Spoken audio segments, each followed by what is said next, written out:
On Friday afternoon, the prosecutor, the county attorney's office, filed a motion to dismiss. Their words in the motion was that it was in the interest of justice. The bottom line, they couldn't prove their case beyond a reasonable doubt. Okay, well, let's get beyond that. And your client had to plead, right? Your client pled not guilty at the time, right? Right. My client pled not guilty, just as every defendant does at an arraignment. And the evidence unfolded. The evidence unfolded throughout the case. And let me be clear with you, Vinny. This was not shtick. This was not hocus pocus whodunit. We maintained from day one that this was a case of mistaken identity. We knew that police and prosecutors had the wrong suspect. My investigator and I, we were pursuing witnesses, we were pursuing leads, we were turning over stones that really hadn't been looked at before. And then some new developments came up. The police came up with some of their own new developments. And they realized once they had a more full picture that Orlando really wasn't the shooter.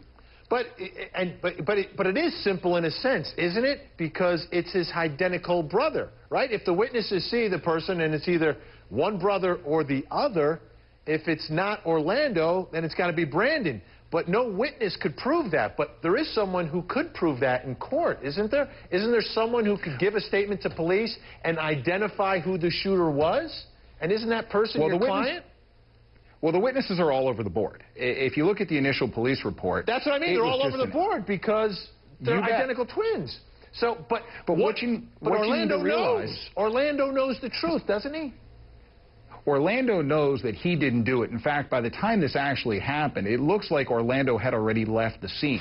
Now, the thing you need to realize is there's a big moral tug of war here. Anybody in any street crime case can tell you that there's a code of no snitching. Now, let's take it to the next level. It's your identical twin brother. And Orlando feels frustrated. He's angry because he may have just sat for 6 months of his life in a jail for a crime he didn't commit. And that it might have been his brother that let him sit there. But at the same time, he's so conflicted internally and morally about really I understand that. messing up.